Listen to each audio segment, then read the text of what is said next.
Okay, तो ये portfolio है मेरे एक फैमिली मेंबर का और ये चारों उन्होंने इंडेक्स फंड में ही इन्वेस्ट किया है। अगर हम यहाँ देखें तो इसमें से 2 लमसम इन्वेस्टमेंट है, यानी मार्केट को टाइम करने की कोशिश की है और इसमें पैसे इन्वेस्ट किए हैं, और 2 सिप है, यानी मार्केट ऊपर जा रही है या नीचे जा रही है, इसमें पैसे इन्वेस्ट होते रहे। तो जो इस केस में लमसम अमाउंट है UTI Nifty 50 index fund direct growth में, जिसमें इन्वेस्टमेंट ऑलमोस्ट डबल हो गई है और रिटर्न है 93.14%। इसके बाद UTI Nifty index fund direct growth में रिटर्न है 87.71%। बाकी जिसमें सिप चली है SBI Nifty index fund direct growth और HDFC index fund Nifty 50 plan direct growth, इसमें जो रिटर्न्स हैं वो 16.94% और 22.11% है, जो कि ये भी एक अच्छा रिटर्न है। और याद रखिएगा कि इन इन्वेस्टमेंट को स्टार्ट किए हुए अभी करीबन सिर्फ 15 से 20 महीने हुए हैं। अब आगे आते हैं यूएस स्टॉक्स में। ये तीनों इन्वेस्टमेंट लमसम माइंडसेट से की गई है, मेटा, नेटफ्लिक्स और अल्फाबेट में। नेटफ्लिक्स में इन्हें रिटर्न मिला है प्लस 38.14% और ये कुछ महीने पहले ही की गई है, जब नेटफ्लिक्स का शेयर ऑलमोस्ट अपने बॉटम में था क्योंकि इनके पेइंग सब्सक्राइबर्स कम हो रहे थे। इसके अलावा अल्फाबेट और मेटा दोनों में इन्हें लॉस हुआ है, -30.17% और -6.8%। लेकिन अगर यूएस स्टॉक के पोर्टफोलियो का पूरा रिटर्न देखें तो इन्हें 7.39% मिला है, जो कि बैंक एफडी से थोड़ा सा ज्यादा है क्योंकि इन्हें इन्वेस्ट किए हुए साल भी नहीं हुआ है। दूसरा, इंडियन रुपीस भी अभी डेप्रिशिएट किया है, $1 ऑलमोस्ट 82 रुपीस का हो गया है, जिसकी वजह से अगर अभी पैसे वापस निकाले जाते हैं तो रिटर्न थोड़ा सा ज्यादा मिलेगा। तो मेन सवाल इस वीडियो का ये है कि लमसम बेटर है या सिप, क्योंकि कंफ्यूजन तो अभी भी है। क्योंकि जैसे हमने देखा कि इंडेक्स फंड के केस में लमसम बेटर करी थी, लेकिन इंडिविजुअल स्टॉक्स के केस लमसम ने कुछ ज्यादा रिटर्न नहीं दिए हैं। देखिए, अगर हम इंडेक्स फंड में लमसम की बात करें तो इस केस में क्लियर विनर लमसम था, लेकिन अगर हम अभी जाके लमसम अमाउंट इसी फंड में इन्वेस्ट कर देंगे हमें रिटर्न अच्छे नहीं मिलेंगे। अब आप पूछेंगे कि क्यों? अभी तो आपने ये दिखाया कि इसमें अच्छे रिटर्न मिल रहे हैं। जी हाँ, ये सच है, लेकिन जब इस पोर्टफोलियो में इन्वेस्ट किया गया था तो वो कोरोना का टाइम था, जब निफ्टी 50 पूरा नीचे था, जो कि ऐसी सिचुएशन 10 या 15 साल में सिर्फ एक ही बार आती है। लेकिन अभी लमसम बेटर नहीं होगा क्योंकि अभी मार्केट महंगी है। अब ये कैसे पता करें कि मार्केट महंगी है या सस्ती? इस पर मैं बहुत वीडियो ऑलरेडी बना चुका हूँ। इसके लिए हम बफेट इंडिकेटर या पीई और अर्निंग्स को कंपेयर करके ये बताते हैं। अब हम बात करते हैं सिप की। अगर हम अभी जाके सिप स्टार्ट करते हैं तो होगा ये कि हम हर महीने कुछ ना कुछ यूनिट्स खरीद रहे होंगे, जिसका मतलब है कि हम तब भी इन्वेस्ट कर रहे होंगे जब यूनिट महंगे होंगे और तब भी इन्वेस्ट कर रहे होंगे जब यूनिट सस्ते होंगे। इसलिए हमें एक एवरेज रिटर्न मिलेगा, लेकिन ये एवरेज एफडी से बेटर होगा अगर हम इसे सही टाइम पे निकालते हैं तो। नेक्स्ट सवाल जो लोगों के मन में आता है वो ये है कि एफडी प्रेडिक्टेबल है, कोई इंडेक्स फंड या शेयर नहीं, या फिर अगर बीच में कभी जरूरत पड़ी तो हम पैसों को निकाल ही नहीं पाएंगे? तो इसका आंसर ये है, इसे हम बॉक्सिंग से कंपेयर करते हैं। देखिए, कई लोगों को बॉक्सिंग गेम बहुत ही अच्छी लगती है, लेकिन हम ये नहीं कह सकते कि यार अगर मैं बॉक्सिंग में नॉकआउट हो गया या अगर उसने मुझे पंच किया तो क्या होगा, क्योंकि यही तो गेम है। हम पंचेस लेंगे और कुछ पंचेस देंगे। वैसे ही जैसे हम एफडी, पीपीएफ, एलआई से ऊपर उठकर अगर हम इंडेक्स फंड में पैसे इन्वेस्ट करते हैं तो यहाँ पर गेम के रूल चेंज हो जाते हैं। हम अब अपने पैसों का एग्जिट पॉइंट डिसाइड नहीं कर सकते। हो सकता है कि हमारे घर में बहुत इमरजेंसी हो और हमें पैसों की जरूरत पड़ जाए और उस वक्त हमारा पोर्टफोलियो डाउन हो, तो हम कुछ नहीं कर सकते। हम बस हर टाइम पर अपने पोर्टफोलियो को देखकर रिएक्ट कर सकते हैं कि जितने भी इन्फॉर्मेशन हमारे पास है, क्या उस इन्फॉर्मेशन को यूज करके हमें पैसे बाहर निकालने हैं या नहीं। अगर हम लॉस के लिए रेडी नहीं है तो हम कह सकते हैं कि हमने अमीरों की गेम नहीं खेलनी और हम इसे ड्रॉप कर सकते हैं। मगर एक्चुअली हमें ये भी याद रखना है कि हमारा पोर्टफोलियो ओवरऑल ग्रो करना चाहिए। दूसरा सवाल जो हमारे मन में था वो ये था कि क्या करेंगे बुढ़ापों में पैसों का। देखो, ऑब्वियसली अगर हम लॉन्ग टर्म के लिए पैसे सेव कर रहे हैं, इसका मतलब ये नहीं है कि हम प्रेजेंट में एंजॉय नहीं कर सकते। हम बस ये चाह रहे हैं कि हम थोड़ा अमाउंट इन्वेस्ट करें और जब हम बूढ़े हो जाएंगे तो ऐसा ना हो कि जैसे ही रिटायरमेंट हुई हम सड़क पर आ जाए। जो जॉब के टाइम में हम अपना लाइफस्टाइल मेंटेन कर रहे थे, वो लाइफस्टाइल कम से कम हम रिटायरमेंट के बाद भी मेंटेन कर पाए। नेक्स्ट क्वेश्चन, एफडी और इंडेक्स फंड में मैक्सिमम 2 से 4% का ही फर्क है और इस थोड़े परसेंटेज में क्या होता है? आंसर, वैसे तो जो लोग कंपाउंडिंग के बारे में सोचते हैं उनके मन में ये सवाल आना ही नहीं चाहिए, बट फिर भी हम एक एग्जांपल ले लेते हैं जहाँ पर हम सिर्फ 2% का डिफरेंस देखेंगे। अगर हम 15,000 रुपए की सिप खोलते हैं 30 सालों के लिए और अगर हमें 12% मिलते हैं तो ये अमाउंट 5,29,48,000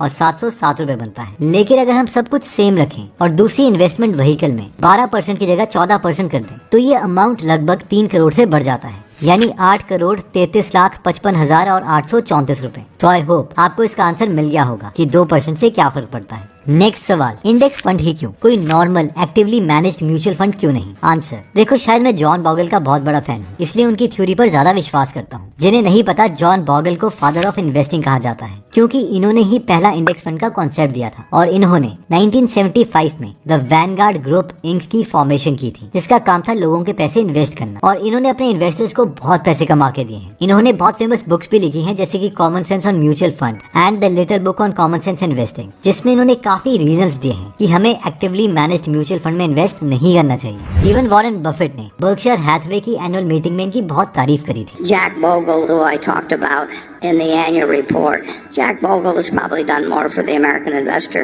मतलब मुझे पर्सनली इनकी थ्योरी में इतना विश्वास है कि पीटर लिंच की थर्ड बुक है बीटिंग द स्ट्रीट, उसमें स्टार्टिंग में वो बताते हैं कि म्यूचुअल फंड में कैसे इन्वेस्ट करना चाहिए। वो वाला सेक्शन मैंने पूरा स्किप कर दिया, क्योंकि मुझे पता था कि मैं एक्टिवली मैनेज म्यूचुअल फंड में इन्वेस्ट करना ही नहीं चाहता। अब आप बोलेंगे कि मैं गलत भी तो हो सकता हूँ, एंड यू आर राइट, मैं हो सकता हूँ, बस आपके सामने मैं अपना पॉइंट रख रहा हूँ। नेक्स्ट क्वेश्चन, ये म्यूचुअल फंड में NAV, minimum SIP amount, fund size, holding, expense ratio और फंड मैनेजमेंट का मतलब क्या है? देखिए, एनएवी का मतलब है नेट एसेट वैल्यू। इसे हम समझ सकते हैं कि जैसे कंपनी का शेयर का प्राइस होता है, वैसे ही एक फंड में एनएवी या जिसे हम यूनिट्स बोलते हैं उसका प्राइस होता है। एक फंड में शेयर प्राइस तो नहीं हो सकता, क्योंकि एक फंड में बहुत सारी कंपनी के शेयर्स होते हैं, इसीलिए इसे हम यूनिट्स में तोड़ देते हैं। जैसे कि इस केस में एनएवी का प्राइस इतना है। नेक्स्ट, मिनिमम सिप अमाउंट का मतलब है कि इस पर्टिकुलर फंड में हम कितने पैसे इन्वेस्ट कर सकते हैं, जैसे कि इस केस में मिनिमम सिप अमाउंट 100 रुपीज है। फंड साइज का मतलब है कि सब ने मिलकर कितने पैसे इस फंड में इन्वेस्ट करे हैं। फॉर एग्जाम्पल, अगर आपने 50,000 पे इन्वेस्ट करे हैं, मैंने 10,000 एंड सो ऑन, तो ये सब मिला के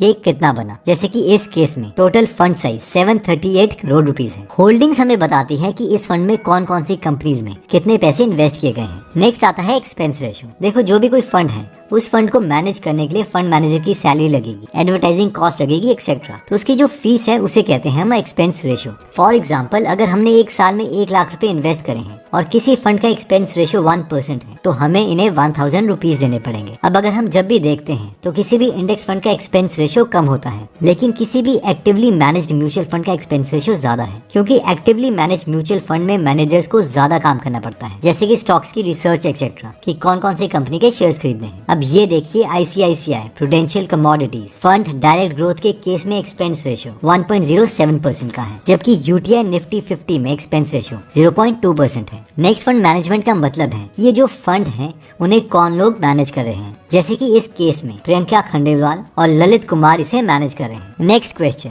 इंडियन कंपनीज बेटर हैं या यूएस कंपनीज? आंसर, देखो, कंपनीज बेटर किसी की भी हो, इन्वेस्टर को फायदा तब होता है अगर कंपनीज परसेंटेज की टर्म्स में अपना प्रॉफिट और रेवेन्यू इंक्रीज करती है। देखिए, हम इसे ऐसे समझते हैं, मान लीजिए 2 कंपनीज हैं, कंपनी ए और कंपनी बी, और कंपनी ए अभी 100 करोड़ कमा रही है और हमें पता है कि अगले 3 साल में वो 300 करोड़ रुपए कमा सकती है। तो हमें इसमें इन्वेस्ट करना चाहिए या फिर कंपनी बी में, जो अभी 1500 करोड़ कमा रही है, लेकिन अगले 3 साल में उसका प्रॉफिट इंक्रीज होकर 2000 करोड़ रुपीस हो जाएगा। तो जिनका आंसर कंपनी बी है वो गलत है। ऑब्वियसली एब्सोल्यूट टर्म्स में कंपनी बी ने 2000 माइनस 1500 इक्वल्स टू 500 करोड़ कमाए हैं और कंपनी ए ने 300 minus 100 is equal to 200 crore कमाए हैं। लेकिन परसेंटेज की टर्म्स में कंपनी ए का प्रॉफिट 3 टाइम्स हुआ है, जबकि कंपनी बी का प्रॉफिट सिर्फ 25% से इंक्रीज हुआ है। इसलिए कंपनी ए एक बेटर इन्वेस्टमेंट होगी, क्योंकि वैल्यू इन्वेस्टमेंट की थ्योरी को अगर हम समझें तो कम समय में बेशक कंपनी ए का स्टॉक प्राइस कम या ज्यादा हो सकता है, लेकिन लंबे समय में जो कंपनी का शेयर प्राइस है वो एग्जैक्टली कंपनी के प्रॉफिट और रेवेन्यू के टर्म्स में ही बढ़ेगा। यानी कंपनी ए में हमारा पैसा 3 गुना हो सकता है और कंपनी बी में हमारी इन्वेस्टमेंट मोर और लेस 25% से इंक्रीज होगी। इसलिए हमें कंपनीज को उसकी ग्रोथ और वैल्यू से प्रेडिक्ट करना चाहिए, ना कि ये देखना चाहिए कि वो कंपनी इंडिया में है या यूएस में। नेक्स्ट सवाल, सिप में पैसे नहीं डाले तो क्या होगा? कोई पेनल्टी पड़ेगी क्या? देखिए, क्योंकि ये कोई लोन की ईएमआई नहीं है, इसलिए इसमें कोई पेनल्टी नहीं पड़ेगी। इसे हम कुछ ऐसे भी समझ सकते हैं कि एक सिप छोटे छोटे लमसम्स हैं, यानी अगर हम 15,000 रुपए की सिप स्टार्ट कर रहे हैं तो हम ऐसे भी सोच सकते हैं कि हर महीने हम 15,000 रुपए लमसम इन्वेस्ट कर रहे हैं। इसलिए ये हमारी इन्वेस्टमेंट है, ना कि बैंक की ईएमआई। आप जब चाहे 1, 2 या 10 सिप अलग अलग डेट पर स्टार्ट कर सकते हैं। जब चाहे उन सिप की वैल्यू इंक्रीज या डिक्रीज कर सकते हैं। जब चाहे सिप के साथ किसी भी महीने किसी भी दिन लमसम अमाउंट इन्वेस्ट कर सकते हैं। अगर आपने इन्वेस्टमेंट रोक दी तो जो इन्वेस्टमेंट ऑलरेडी की हुई है वो आपकी ही रहेगी और वो मार्केट के अकॉर्डिंग इंक्रीज या डिक्रीज करती रहेगी। इसलिए जब चाहे आप पैसे निकाल सकते हो। गोल सिर्फ इतना है कि हम कोशिश करें कि हम ज्यादा पैसे इन्वेस्ट तब करें जब यूनिट्स सस्ते में मिल रहे हैं, और जब उनकी वैल्यू ज्यादा हो जाए तो हम उन्हें सेल कर दें। नेक्स्ट सवाल, तो फाइनली कंक्लूजन क्या है? सिप बेटर है या लमसम? आंसर, ये सवाल वैसा ही है कि कोई पूछ रहा है कि फिर तो क्रिकेट ही बेटर हुआ ना, क्योंकि विराट कोहली बहुत पैसे कमा रहा है। हाँ ये सच है कि विराट पैसे कमा रहा है, लेकिन क्या हमारी गेम उनके जितनी बेटर है? इन शॉर्ट, क्या हम एक हाई ग्रोइंग कंपनी में उस वक्त पैसे डाल सकते हैं जब सब उस कंपनी के शेयर सेल कर रहे हो और सब एक तरह से बोल रहे हैं कि वो कंपनी नहीं चलेगी? उस वक्त हम इस कंपनी में पैसे डालते हैं और कुछ सालों के बाद हम ठीक भी निकलते हैं, यानी कंपनी ग्रो करती है। इन शॉर्ट, आंसर हमारे स्किल सेट के ऊपर डिपेंड करता है। देखो, जितने भी हम सारे कोर्सेज, बुक्स या वीडियोस देखते हैं वो यही देखने के लिए है कि हमने किस कंपनी के शेयर्स किस मूवमेंट में खरीदने हैं और किस वक्त उन्हें बेचना है। वैसे अगर हम किसी एक्सपीरियंस्ड इंसान से इन्वेस्टिंग सीखना चाहते हैं तो शुभम का कोर्स है इन्वेस्टमेंट के ऊपर। शुभम ने 29 की साल में फाइनेंशियल इंडिपेंडेंस अचीव कर ली थी, इसलिए उन्होंने अपनी यूएस में अमेज़न की हाई पेइंग जॉब छोड़ दी और फिर वो इंडिया वापस आ गए और अभी वो फुल टाइम इन्वेस्टर हैं और बैंगलोर में रह रहे हैं। ओके, तो अगर हमारी फैमिली में किसी को सिप और लमसम में कंफ्यूजन है तो ये वीडियो हम उनके साथ शेयर कर सकते हैं। और फाइनली मैं आपको ये कहना चाहता हूँ कि खुद आपको अपने डिसीजंस लेने पड़ेंगे। वैसे